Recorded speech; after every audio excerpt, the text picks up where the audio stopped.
Léonard le raton laveur est un animal curieux et gourmand.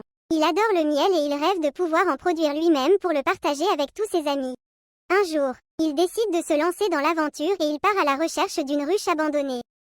Après avoir parcouru la forêt pendant des heures, il finit par trouver une vieille ruche accrochée à une branche. Il s'approche prudemment et il constate qu'il n'y a pas d'abeilles à l'intérieur. Il se dit qu'il a de la chance et il commence à inspecter la ruche pour voir si elle contient du miel. Mais à peine a-t-il mis sa tête dans la ruche qu'il entend un bourdonnement furieux. Il se retourne et il voit un essaim d'abeilles qui arrive vers lui.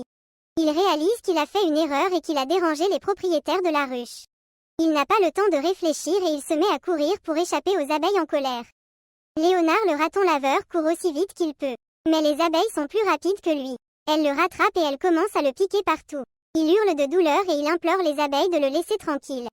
Il leur explique qu'il voulait juste faire du miel pour tous et qu'il ne savait pas que la ruche était occupée. Les abeilles entendent ces paroles et elles se calment un peu.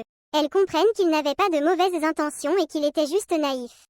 Elles décident de lui pardonner et de lui apprendre comment faire du miel.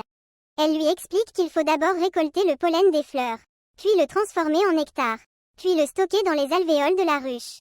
Léonard le raton laveur est émerveillé par ce qu'il apprend. Il remercie les abeilles pour leur générosité et il leur propose de les aider à faire du miel. Les abeilles acceptent volontiers son offre et elles lui donnent une petite tenue de protection pour éviter les piqûres. Ensemble, ils se mettent au travail et ils produisent du miel pour tous.